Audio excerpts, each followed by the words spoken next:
nosotros vamos a ir a ver fuerzas son los mismos reflejos y una cápita especial es temblor, ¿ya? Que hay que buscarlo de forma dirigida. ¿Qué es la fuerza? La capacidad para mover algo. Para nosotros, dentro del término neurológico, vamos a usar una escala que es la del Medical Research Council de Reino Unido, que sus publicaciones originales de 43 básicamente no ha cambiado nada, ¿ya? Esto de hecho es la foto del paper original.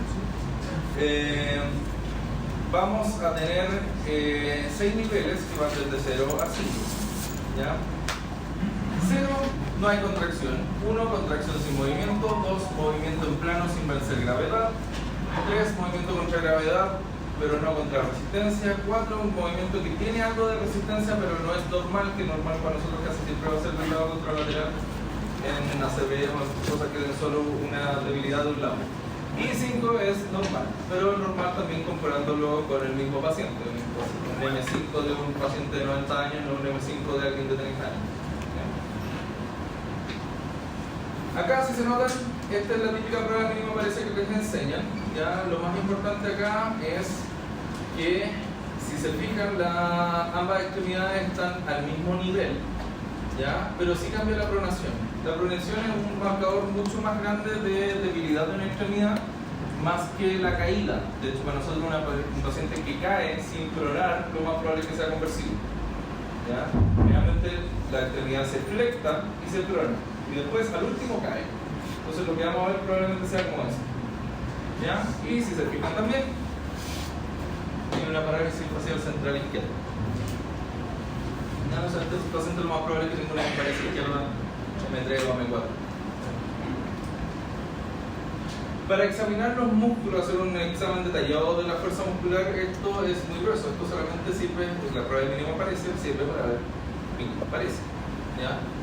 Algo que parece al ojo normal, pero que el paciente te dice no se siente más débil, para eso sirve, ¿ya? Pero si yo quiero hacer un examen detallado, lo tengo que hacer por segmentos, tanto de extremidades superiores como inferiores, ¿ya?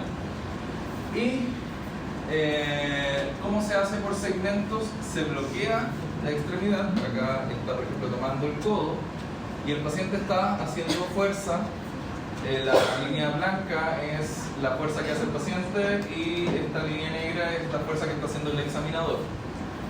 ¿Y por qué se bloquea? Porque si yo hago ese mismo movimiento sin bloquear, sin poner algo acá, estoy mezclando un montón de segmentos, mezclando acá, incluso un poco de esternocleido, ¿ya? Y acá la idea es ir aislando segmentos para ir poniendo el línea que corresponde.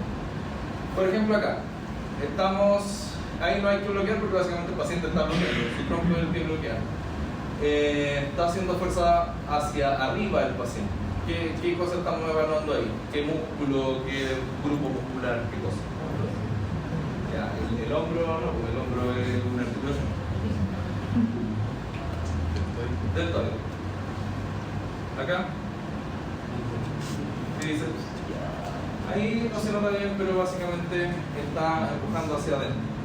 ¿Ya?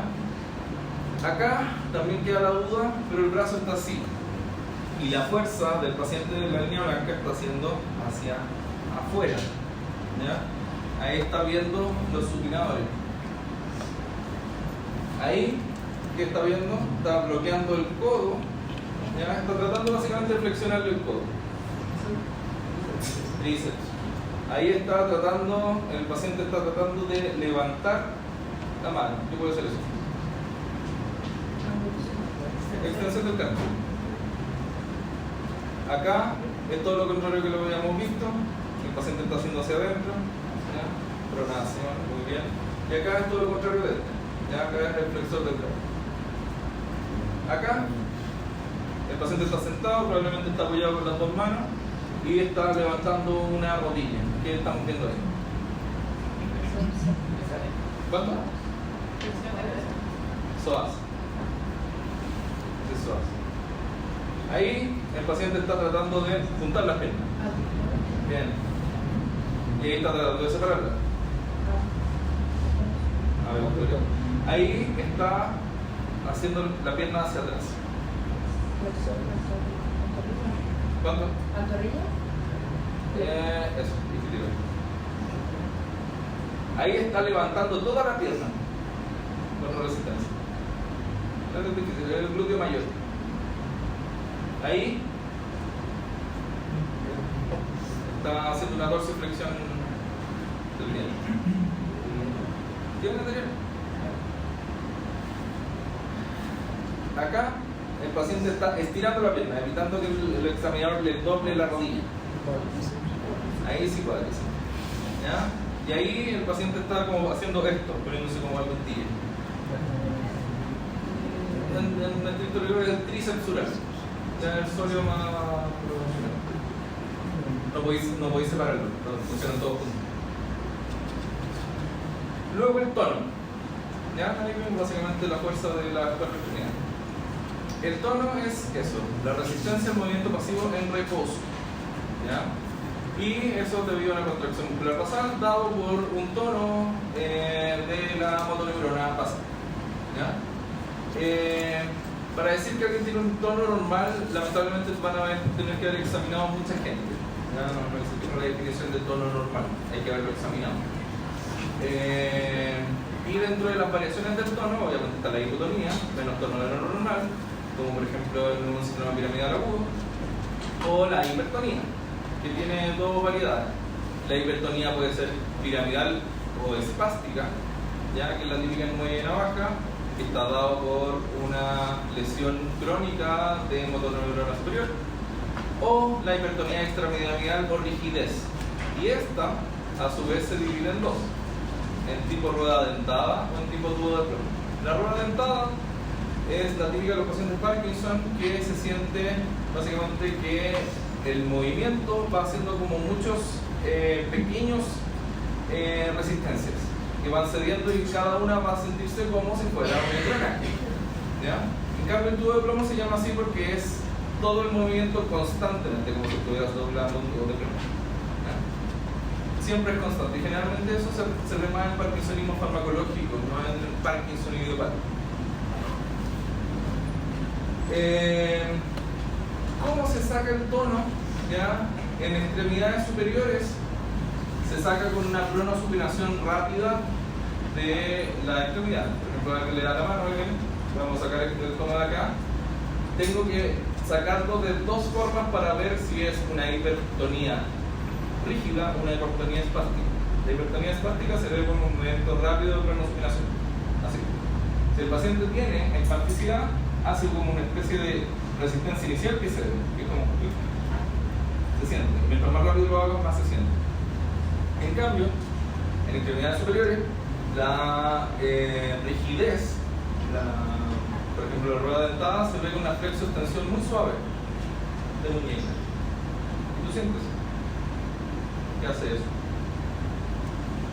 Estas son las posiciones que ustedes van a ver en, por ejemplo, un paciente que está espástico con una síndrome de motoneurona superior crónico, ¿ya? O un síndrome piramidal crónico. ¿Ya? Se flecta el codo, se aprietan los dedos y la mano está en flexión. Generalmente es esto. ¿Ya? ¿Ven a alguien así? Tiene una motoneurona crónica lateral. Y en las extremidades inferiores, generalmente un pie equinovaro con flexión plantar y los dedos también flexados. Y generalmente está extendido. Esto es para que básicamente después damos paso al tema de Parkinson. ¿Ya? Eso da a entender la rueda dentada, eso es temblor de reposo y esto es la característica posición de flexión del Parkinson. ¿Ya? Pero eso es de Parkinson idiopático. ¿Ya? No es distinto hablar de parkinsonismo que de Parkinson. Luego es el tropismo, que básicamente ver cuánta masa muscular tiene el paciente de los distintos segmentos y se va a ver alterado en alteraciones de la vía motora. En primera motoneurona, generalmente el trofismo va a haber un trofismo disminuido, pero de forma muy leve. A diferencia de la segunda motoneurona, que casi es como que el paciente tuviera el puro hueso, casi que no tuviera músculo. ¿Ya?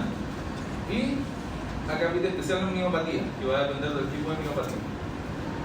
Por ejemplo, acá se ve una segunda motoneurona, se ve que no tiene una eminencia tenar, le estoy viendo los tendones flexores, ¿ya? Pero si se fijan, la hipotenar está. Esto probablemente sea un túnel del carpo, ya una compresión del mediano a ese nivel. ¿ya? Y va a generar a largo plazo una atrofia. ¿Ya? Acá también se ve casi el huesito. Ya esto probablemente es también segunda motoneurona. Acá es difícil verlo en un niño, ¿ya? Porque en realidad este es el lado sano, ¿ya? Y ese está atrofia. Eso también puede ser una segunda motoneurona, puede ser una poli. Y esto se ve que tiene pedazos de gemelo. Estos no son gemelos, esto es grasa. Este paciente probablemente está consultando por debilidad de piernas. Esto se llama una pseudohipertrofia. Esto ocurre porque en ciertas patologías musculares, distrofias musculares, el paciente va a tener un músculo inflamado que se va a ir reemplazando por grasa. Entonces esto es básicamente un montón de grasa y fibrosa. Se ve que la extremidad está como grande, pero en realidad el paciente está débil, porque en realidad no tiene músculo. Luego, los reflejos. Tenemos varios tipos de reflejos. Ya el que ustedes conocen más que todo el reflejo miotático de estiramiento, el típico que sacan en la rodilla. ¿Ya? Están también los reflejos cutáneos superficiales y hay otro que destaca en reflejo, pero no es un reflejo, porque no tiene un arco reflejo, no tiene una aferencia y una inferencia como habíamos visto en la clase de parecraneal. Se llama respuesta idiomuscular. Esta es una respuesta del músculo mismo a un golpe, a una compresión externa. Esto para que básicamente se entienda que todo reflejo es un arco. Hay una aferencia, ¿ya? Algo que indica que es lo sensitivo, en este caso el aparato de Corti, va a través de la neurona pseudobipolar sensitiva con el ganglio sensitivo casi llegando a la médula, hace la integración y tiene dos respuestas. Esto también es muy importante. Tiene dos respuestas. Una que es la respuesta efectora que nosotros vamos a ver, que es lo que se mueve, y la otra es una respuesta inhibitoria que inhibe al antagonista del que se está contrayendo, porque si no, yo pego un reflejo y voy a hacer una distonía. Apretaría tanto el antagonista como el agonista y no vería como realmente un movimiento. ¿Ya? Por ejemplo, si yo me pego acá, un digital, tendría que hacer así. Si yo se contrayeran los dos lados, se me aprieta toda la musculatura y no hay movimiento. ¿Ya? Esa respuesta inhibitoria finalmente se repite. Hay un score de reflejo, como el neurólogo rara vez lo usamos, ¿ya? Pero para que sepan que existe. 0 reflejo. ¿Ya? 1, 2, 3 está dentro de lo normal. ¿Ya? Es como leve, bueno, muy bueno. Y 4 ya es un reflejo anormal, que está exaltado. ¿Ya? Generalmente se habla de un reflejo exaltado y siempre les dicen un aumento del área reflexógena. Esa es una cuestión que siempre como los neurólogos pelean, porque en realidad no existe un aumento del área reflexógena, no es que yo le pegue a un sector que está fuera del área reflexógena y aparezca el reflejo. Lo que sucede es que el reflejo se hace tan sensible que yo puedo pegar lejos, ¿ya? Y el reflejo va a salir igual, pero igual indirectamente lo estoy estimulando. Por ejemplo, ustedes pueden hacerlo. Si se pegan muy fuerte sobre la rótula, igual les va a salir el reflejo patelar, porque están estirando las fibras de acá. No es necesariamente pegar en el tendón, ¿ya? Y estoy bastante lejos, ¿ya? Eso se ve en otros músculos, ¿ya? Y entre comillas, aumenta mucho la sensibilidad en algo que está espástico, que es lo que nos estaría explicando esta reflejo, ¿ya? ¿Y por qué pasa eso? Porque esto, la espasticidad, el aumento de reflejos de forma exaltada, está dado porque se murió la motoneurona superior y quedó a cargo, entre comillas, de la motoneurona inferior que va a perder la regulación de la superior, que va a evitar esto. La motoneurona superior está evitando esto y cuando se pierde, se pone espástico. Eso es lo que pasa. ¿Cómo sacar los reflejos? Bueno, esto no es una clase práctica, pero para que sepan cómo se saca. Reflejo bicipital, lo que tú haces es sentir el tendón bicipital con tu dedo. Ya, si no lo sientes, le dice al paciente que mueva el brazo y ahí lo va a sentir. ¿ya? Pones tu dedo sobre ese tendón, lo aprietas y con la otra mano le pegas con el martillo sobre tu dedo, cosa que tú le pegas a tu dedo y el dedo aprieta el tendón y deberías tener este movimiento. Eso correspondería a la raíz C5 y es el nervio musculocutáneo. El braquio radial se pega directo, 2 veces tu dedo sobre la muñeca en el radio, ¿ya? La raíz C5-C6 es el nervio radial. El tricipital hay varias formas de sacarlo, lo más fácil es tomarle el brazo al paciente y que el brazo colgando y pegar directamente en el tendón. Tú también lo puedes tocar, pero se pega directo. El reflejo acrotidiano es el más conocido, ¿ya? Generalmente el paciente sentado con tanto la cadera como la rodilla en 90 grados y se golpea. El reflejo aquiliano es un poco más difícil de sacarlo, ¿ya? Porque una opción es que, por ejemplo, el paciente estuviera acostado en decúbito prono y que levante la pierna hacia atrás, ¿ya? Imagínense que está aquí la camilla, está acostado, y ahí le pego directo. Y tengo que yo estirar el pie, porque si no, no va a salir, como lo están haciendo acá. Ahí también, pero no se alcanza a ver. Yo tengo que hacer una especie de dorsiflexión con mi mano, con la otra mano, cosa que el pie quede así, y ahí se estira el tendón y ahí golpeo directo, ¿ya? Va a haber una respuesta del tríceps superior. Y los otros son los musculocutáneos, los reflejos cutáneos superficiales. Está el reflejo cutáneo abdominal, que básicamente, ¿cómo se saca? Tú tienes que poner el dedo en el ombligo del paciente. Yo, por ejemplo, tiro mi dedo hacia acá y con la parte que tiene punta del martillo, con la parte metálica, yo vengo desde lo más lejano acercándome hacia el ombligo. Y yo lo que voy a sentir es que el ombligo, el dedo que lo tengo, va a tirar hacia allá, ¿ya? Porque se van a contraer los músculos abdominales. Y eso lo puedo hacer en cualquier dirección. Así, así, o de abajo hacia arriba, como quieras. El otro es el cremastérico, ¿ya? Básicamente pasar también, básicamente un objeto que tiene una punta. Generalmente se saca desde como rodilla, subiendo por la parte medial del muslo. Ya ahí va a haber una contracción del cremastérico. Y este es el famoso reflejo cutáneo plantar, que es el que, cuando es un reflejo cutáneo plantar extensor, se llama Babinski, ¿ya? Siempre lo van a decir que no existe el Babinski positivo, existe solo el signo Babinski. ¿Hay Babinski o no hay? ¿Ya?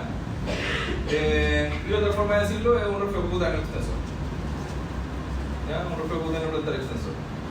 Eso, ¿cómo se ve? Yo tengo que hacer con algo que tenga una punta, ¿ya? Puede ser incluso un bajalengua roto, que se pasa por la planta, por la parte más lateral, la paso rápidamente por acá y después cuando llego acá voy en camino hacia el alus, ¿ya? Hago una especie de L. Y el que marca si el reflejo cutáneo es extensor o es flexor es el alus. ¿Ya? Da lo mismo los otros dedos. Ya los otros dedos hacen otras cosas, se llama una posición de abanico, etc. Pero lo que importa es el alus. Si el alus se flecta, listo, flexor. Si el alus se extiende, es extensor. Y el extensor es anormal y me está diciendo que hay un problema con primera motor muy grande. Esta es la respuesta idiomuscular. ¿Ya? Si ustedes pegan con un martillo y se pegan en la eminencia lateral, lo más probable es que se les levante el dedo. Y eso no es un reflejo, ¿ya? Como había mencionado, una respuesta. Porque eso es por una acción mecánica del músculo mismo. No sé si han visto esos típicos videos de Instagram, TikTok, donde muestran así como una carne recién faenada que se contrae sola. Eso es eso. ¿Y este es el idiomuscular? Idiomuscular, respuesta idiomuscular. ¿Cuál es la diferencia entre una lesión y la primera y la segunda? Eso depende de la vía motora, ¿ya? La vía motora son básicamente dos motoneuronas. Motoneurona superior y la motoneurona inferior. Depende de donde tú hagas el daño, va a tener el síndrome de primera motoneurona, que es un paciente que tiene una de partida, por ejemplo, el paciente que tiene una ACV. Esa es primera motoneurona. Matamos la primera motoneurona que está en el cerebro. Existen dos fases de la primera motoneurona. La fase aguda, que es un paciente que va a estar flácido, sin movimiento, hipotónico, y luego de alrededor de 3 semanas pasa a ser el síndrome de primera motoneurona crónico, o síndrome piramidal crónico, donde en vez de haber hipotonía y hipertermia espástica, el paciente sigue sin movimiento, ¿ya? Pero empieza a ver la espasticidad y la contracción de las extremidades, como había mostrado en la imagen anterior. Y eso, como había mencionado, por la pérdida de la regulación que da la primera motoneurona. Como que el músculo se pone mucho más hiperactivo al no tener una regulación central, ¿ya? Y es por esa hiperactividad que las síndromes de primera motoneurona no tienen una atrofia tan marcada a largo plazo, ¿ya? Un paciente con ACV, sí, no vamos a ver, por ejemplo, el lado derecho del cuerpo, por ejemplo, pero no va a estar así como un palito como le mostré, ¿ya? Eso es de segunda motoneurona, ¿ya? Porque ahí, si yo corto la segunda motoneurona, simplemente no llega ningún impulso al músculo. Y el músculo simplemente se atrofia, porque no tiene ningún impulso que la active, ¿ya? Y por eso se pone tan atrofia. Lo importante de este respuesta muscular es en pacientes que tienen alguna debilidad generalizada. Por ejemplo, existen unas enfermedades que son las canalopatías, que son las más conocidas, son las parálisis discalémicas. Y si llega alguien, por ejemplo, con una síndrome también que se llama síndrome de debilidad aguda, que puede ser miastenia, Guillain-Barré, etc. Si yo le pego al músculo y hay contracción directa, al golpear directamente el músculo, yo te puedo decir el músculo está funcionando bien, el problema no es el músculo, ¿ya? Pero por ejemplo una parálisis discalémica, donde generalmente lo que hay es alteración a nivel del canal de calcio y lo que evita la contracción del músculo, y yo le pego al músculo y no pasa nada, yo voy a decir, el problema está en el músculo, no está para arriba, no está en la placa neuromuscular, no está en el nervio, no está en la médula, no está en el cerebro, está en el músculo mismo. Y eso se maneja obviamente distinto y los pronósticos son súper diferentes. Para eso sí. Temblor. Esto tenemos que ir a buscarlo activamente. ¿Por qué? Porque básicamente la gran distinción que existe en el temblor es el temblor de reposo y el temblor de acción. Y ya, esta pregunta. ¿Qué es el temblor? ¿Qué es un temblor? ¿Cómo definirían un temblor?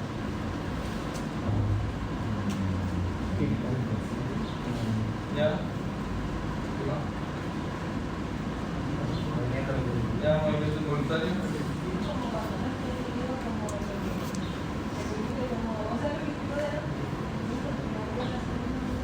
Sí, pero de hecho eso no se da por esto. De hecho el Parkinson, por ejemplo, se da por alteración a nivel de ganglios basales. No tiene nada que ver con la motoneurona. El temblor es un movimiento rítmico, alternante, entre agonista y antagonista, que tiene una frecuencia definida y un plano definido. Por ejemplo, esto sería un temblor. El temblor, la gran distinción, como había dicho, es un temblor de reposo, o sea, cuando el paciente no activa en absoluto la extremidad, se le va a empezar a temblar, por ejemplo, el paciente con Parkinson, tiene el temblor de reposo. El paciente va caminando y se le mueve la mano sola. Eso es el temblor de reposo. Y el otro es el temblor de acción, ¿ya? Que es básicamente cuando yo estoy generando una acción sobre la extremidad y tengo temblor. El temblor de acción se puede dividir en temblor cinético, en temblor postural y en temblor isométrico. Este casi que no lo recuerdan. El temblor isométrico es súper raro y generalmente se da por estenosis severa de carótida bilateral y se da, por ejemplo, cuando el paciente se para y empieza a temblar entero hasta que se sienta de nuevo. Y se da por un hipoflujo cerebral global. ¿Ya? Es súper raro. Entonces nos quedamos con el cinético y el postural. El cinético es cuando yo estoy ejecutando una acción, ¿ya? Por ejemplo, el típico es el temblor del temblor esencial. Hay una enfermedad que se llama temblor esencial, que muchas veces se confunde con Parkinson, que es un paciente que tiene temblor a la acción. La típica, el paciente que dice, no sé, pues, la gente se ríe de mí porque llevo las cosas a la mesa y me suena todo, no puedo tomar té porque se me cae todo, no puedo tomar sopa, se me cae todo, tengo que tomar té con bombilla. ¿Ya? Esa es la historia. Dentro del temblor cinético, ¿ya? El temblor esencial tiene el temblor cinético, pero estamos hablando de la clasificación, no de la enfermedad. Está el temblor cinético simple, que es ante, entre comillas, cualquier acción. Está el temblor de intención, que este también es conocido como el temblor cerebeloso, ¿ya? Que es un temblor que aparece al final del movimiento, ¿ya? Y está el temblor también tarea específico, ¿ya? El temblor tarea específico hay un montón. Por ejemplo, el típico es el temblor del escribiente, Gente que escribía y de repente nota que cuando empieza a escribir tiembla. ¿Ya? Y solo tiembla cuando escribe, en ninguna otra cosa. ¿Y eso por qué se sucede? Porque hay una alteración a nivel de los inputs y los outputs que existen a nivel de ganglios basales, el input sensitivo y el output motor, y básicamente el loop se echa a perder, no se sabe por qué. ¿Ya? Y eso es para solamente una tarea que se ha repetido muchas veces durante el tiempo, ya hace años de repetir. ¿Ya? Luego está el temblor postural. El temblor postural básicamente es al mantener una posición. Por ejemplo, dentro del Parkinson hay toda una prueba, o sea, una prueba que tiene hartos ítems, que es el UPDRS, para ver los síntomas, motor, el UPDRS 3. Y en una parte que lo tengo que decir al paciente, póngase así, cierre los ojos, cuéntese atrás para distraerlo, y ahí puede aparecer un temblor que es postural, y es de Parkinson. ¿Ya? El paciente pone así y de repente empieza a temblar. Eso es un temblor postural, no de reposo, pero también está en Parkinson. ¿Ya? Eso para que sepan también que en Parkinson no existe solamente temblor de reposo, también existe temblor postural. ¿Ya? Pero jamás temblor de acción cinética.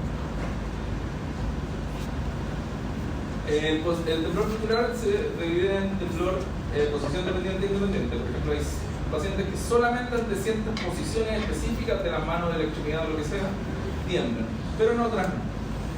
¿Ya? Y eso tiene que ver con lo que expliqué también de las tareas específicas. Muy bueno el temblor isométrico que ya mencionamos, olvido.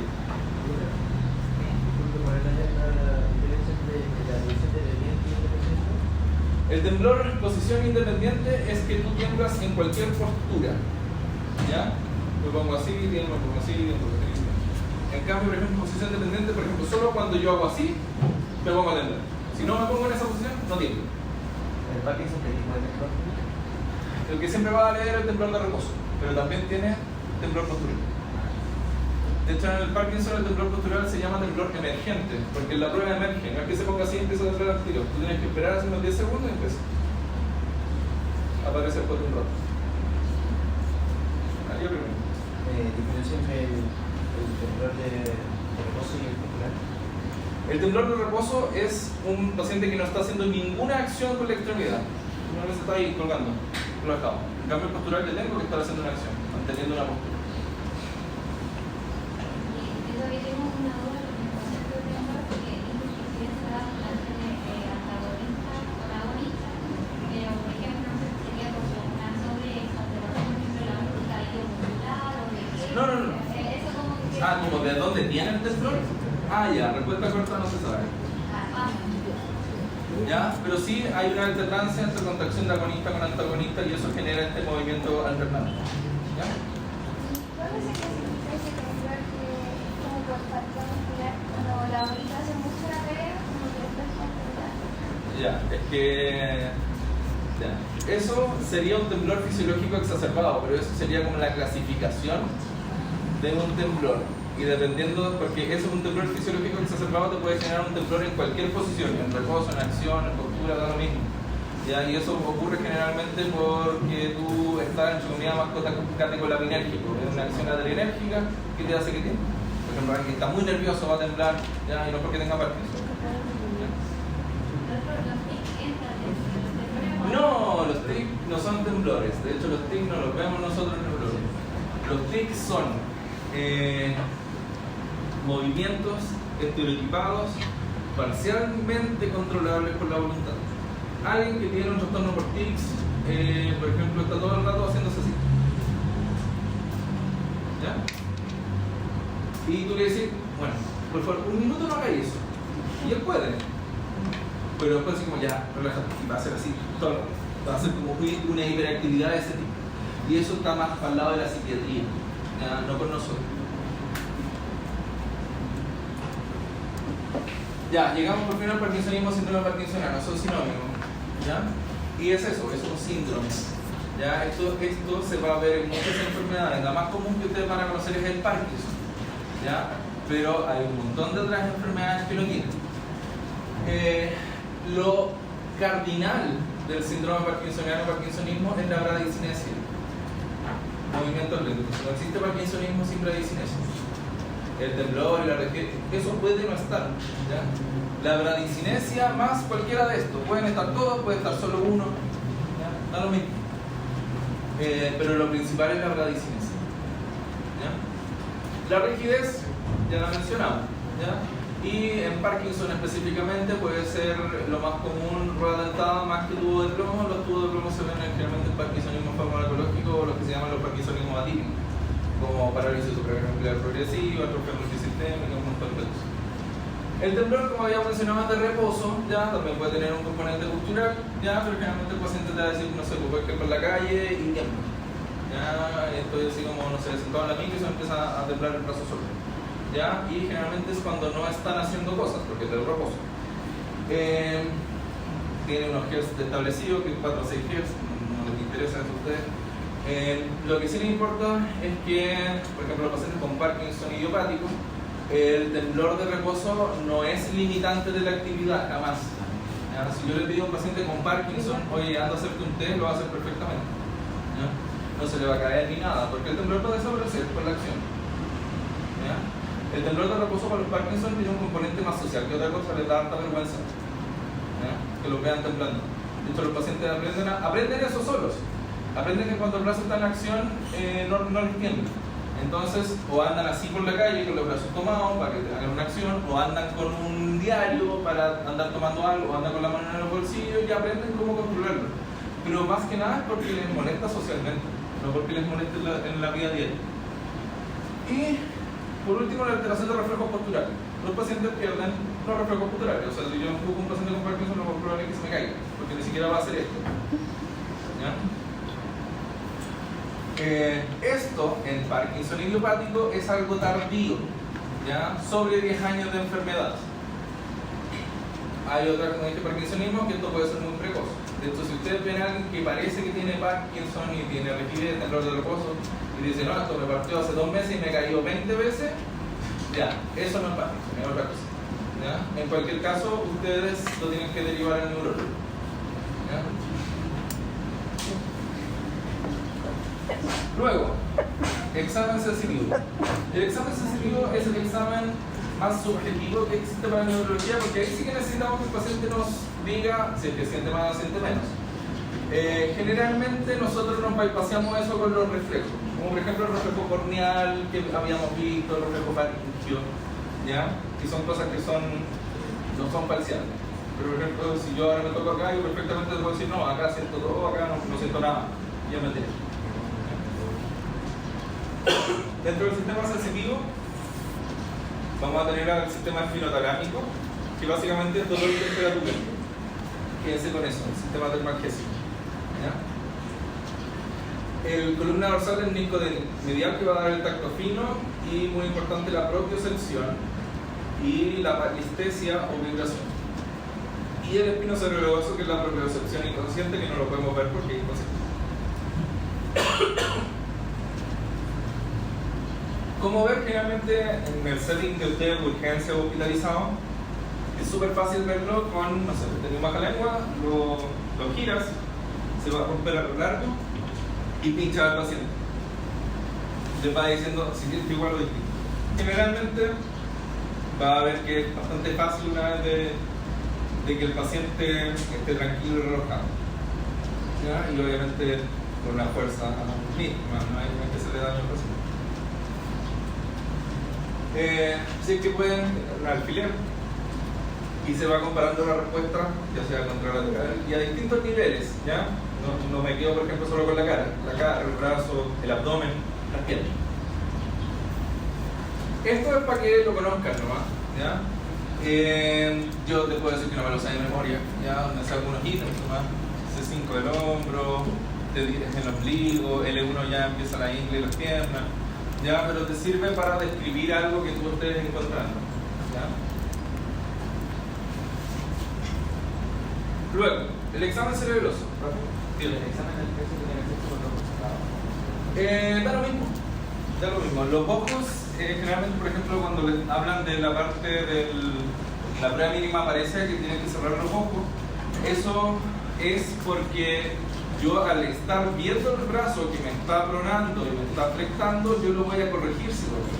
Y por eso yo le digo al paciente cierra los ojos, para que no pueda corregirse. ¿Ya? Es para eso, pero el sensitivo da lo mismo, porque no está cambiando nada, o sea, desde el punto de vista visual. El examen cerebroso, voy a partir hablando del test de Romberg. ¿Ya? ¿Conoces el test de Romberg? Ya. Donde me siguen, me paro, que junto, ojos cerrados y empiezan a empujar por todos lados para que se me caiga. ¿Ya? El test de Romberg no es un test de cerebelo, ¿ya? Para que sepan. El test de Romberg es un test de equilibrio.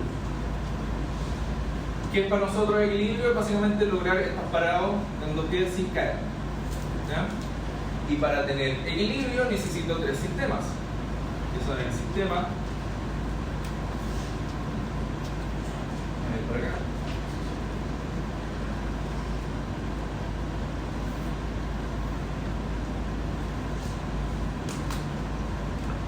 Columna dorsal lemniscomedial, que me va a dar la propiocepción. Necesito el sistema vestíbulo-cerebeloso y necesito el sistema visual. ¿Ya? Esos son los tres componentes que están involucrados en el equilibrio. Entonces, ¿qué es lo que hace el Romberg? Tú le dices, parece, cierre los ojos y quede separado, que no se caiga. Para yo mantenerme de pie, de estos tres sistemas necesito que dos funcionen.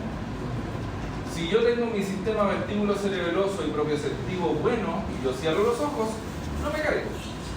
Pero si tengo cualquiera de estos dos malos, me voy a caer. Y eso simplemente me va a decir eso. Cualquiera de estos dos está malo, pero no me dice que si yo me caigo el cerebelo está mal. Me está diciendo uno de esos dos está mal. Y para yo decirte cuál, tengo que hacer todo el examen neurológico.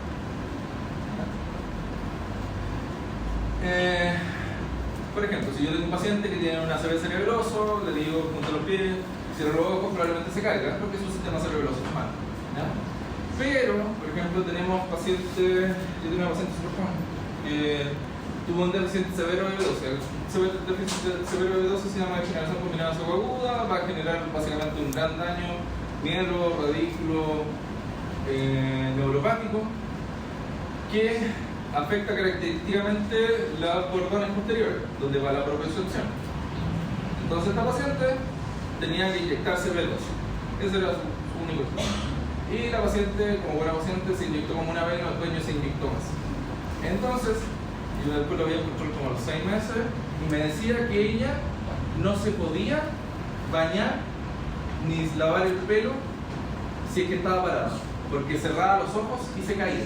Así que ella aprendió a bañarse sentada. Puso una silla en la ducha y se bañaba sentada. Y eso era porque no tenía propiocepción. Cerraba los ojos y no sabía dónde estaba su cuerpo. Se caía. ¿Ya? Entonces como que se auto hacía un Romberg sin saber. Y se caía porque tenía no malo el cerebelo, sino los cordones posteriores. Como para que entiendan la lógica de Romberg. Y que Romberg no es igual a falla cerebelosa. ¿Ya? ¿Qué vamos a ver directamente de cerebelo en el examen neurológico? La metría, que es básicamente capacidad de realizar movimiento a una distancia determinada. ¿Ya? Y la diadococinesia, que es la capacidad de realizar movimientos alternados. Ese es el típico monito de la metría. ¿Ya?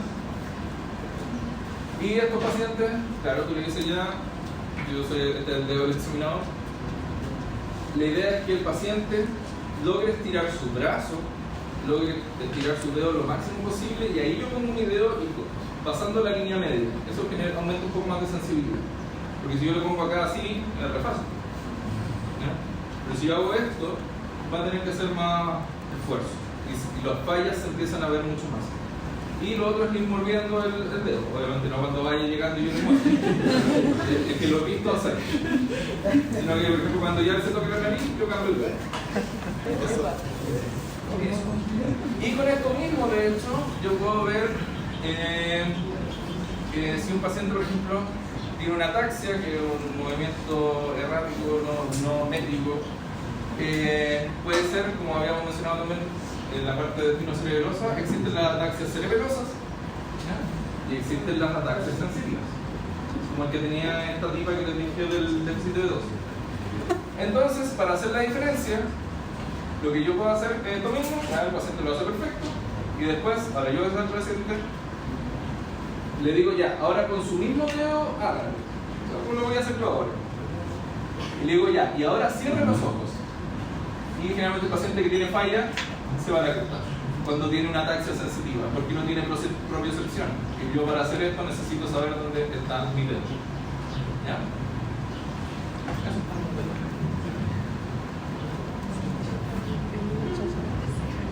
Eso. La diadococinesia, tú le dije movimiento alternante y puede ser cualquier tipo de movimiento. Haga así, haga como que con ampolleta, péguese acá en los muslos. ¿Ya? Se puede hacer con los pies también, punta talón, punta talón, punta talón. Con la boca, diga ta, ta, ta, ta, ta. Los pacientes cuando tienen una diadococinesia fallan y por ejemplo con el movimiento alternante el paciente empieza a hacer como así, no le sale, y no le sale. ¿Ya? Y ahí tú puedes decir, ah ya, hay una falla de diadococinesia, por lo tanto hay una falla cerebelosa ipsilateral.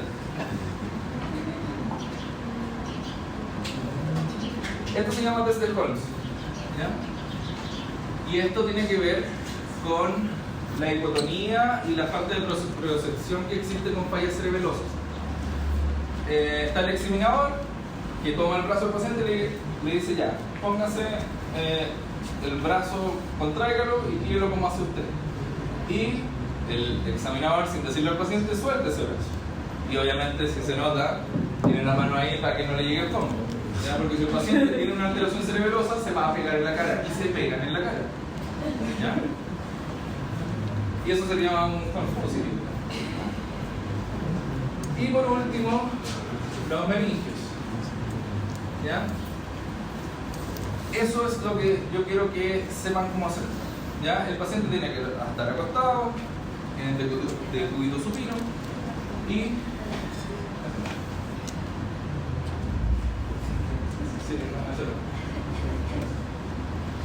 lo primero que tienen que hacer es que el paciente está acostado y pone su mano, bueno, si son diestros, la mano izquierda bajo su cabeza, la mano derecha sobre su cabeza y como que le hacen igual como que un ruleto. Eso se llama rolling. ¿Y para qué sirve eso? Para ver la resistencia basal del paciente, para ver su tono del cuello. Porque si yo llego y digo, ya cabrón, para adelante, y yo digo, oh, tiene rigidez de nuca, mandémoslo a la urgencia para hacerle una punción lumbar, y el viejito tenía un Parkinson, que de idiota. ¿Ya? Entonces primero sacamos la resistencia basal, como ya, este viejito no sé, tiene una artrosis horrible, tiene el cuello súper rígido, ya, esa es su resistencia basal. Luego, yo pongo la mano sobre el pecho del paciente y hago un movimiento rápido, ¿ya? Levantándole la cabeza, más o menos hasta ese nivel. ¿Ya? Y lo que van a ver, eso. Esto y todos los monos que ustedes vean son súper exagerados. ¿Ya? Un meningio, si esto fueran las piernas, no es más que esto. Eso ya es mucho. Es eso. Y eso es un meningio. Raro que vean así que levanten las piernas, doblen las rodillas, es rarísimo, yo no lo he visto nunca. Los meningios son súper sutiles y porque estos tipos de monos que yo creo que no saben cuándo identificarlos, porque esperan una respuesta así y es súper sutil, no es más que eso. ¿No? Dígame.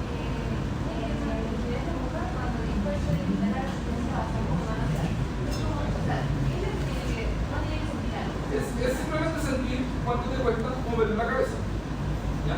Porque como digo, hay gente que puede estar súper más rígida. ¿Ya? Y si yo voy y hago esto, puedo decir, este paciente tiene una rigidez de nuca, que es un signo meningio. Y tengo que decir, si tiene un signo meningio, entonces tiene una irritación meningia, ya que sea por sangre, por una infección del sistema nervioso central, y tengo que mandar una urgencia para que le haga función lumbar hasta que tú.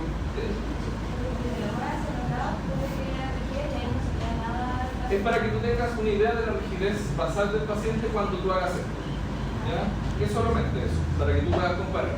¿Ya? Porque si tú no lo haces, si el paciente no se tiene Parkinson, está muy rígido, y tú llegas a decir, oye, está rígido, eso está normal. Pero si tú hiciste el rolling primero, vas a cachar que está rígido para todos lados. No solo la rigidez de flexión de la nuca. Bueno, eso es una niña que está, eso ya es una posición que se llama opistótomy. Ya, esto es probablemente una meningitis que poco después de esta posición dio. El signo de Kernig, hay un montón de signos de Kernig, ¿ya? Está el Kernig cuando yo levanto la pierna y con la extremidad en flexión y la estiro. ¿Y qué puede pasar? Puede que el paciente estire la cabeza, flecte esta rodilla, flecte la otra rodilla, ¿ya? Cualquiera de esas respuestas puedo tener. Y va a ser un Kernig positivo. Tienen distintos nombres, pero para el caso de un Kernig, ¿ya? Y esto generalmente va a mostrar alteración de inflamación de raíces bajas, ¿ya? Generalmente es raro que al hacer esto un paciente, por ejemplo, que tenga una meningitis franca te salga, ¿ya? Para eso te sirve más de la adolescencia. ¿Cuál es el motivo de consulta nasal? No te escuché nada. ¿Cuál es el motivo de consulta nasal? Depende de la meningitis, ¿ya? Por ejemplo, las meningitis virales, que son las más comunes, y lo más probable es que muchos de nosotros acá hayamos tenido meningitis virales y nunca supimos porque son súper frecuentes, pueden presentarse solamente con un dolor de cabeza molesto, ¿ya? Una meningitis, si estamos hablando de una meningitis infecciosa, generalmente nosotros hablamos de una meningoencefalitis infecciosa porque la meninge y el cerebro están pegados, es casi imposible separarlos desde el punto de vista clínico. Y cuando yo tengo una infección del sistema nervioso central con una meningoencefalitis, generalmente tengo 4 síndromes. Tengo un síndrome séptico, un síndrome encefalítico, un síndrome de hipertensión intracraniana y un síndrome meningo, en mayor o menor medida. Esa es la clínica que yo voy a ver. El síndrome encefalítico básicamente es una alteración cognitiva del paciente, ya va a estar desorientado, con alucinaciones, delirio, etc. Compromiso de conciencia cualitativo. La hipertensión intracraniana puede tener sexo bilateral, edema papila, prestigio con presión oftalmoscopio, cefalea. Los signos meningios, lo que acabamos de ver, y el síndrome séptico, el paciente va a llegar febril con aumento de parámetros hormonales. Eso. ¿Y eso? ¿Alguna otra duda? ¿Consulta? En la práctica clínica hay que hacer el Kernig y el fisioterapia o Idealmente ambos. Yo te puedo decir que yo hago solamente el bruxismo.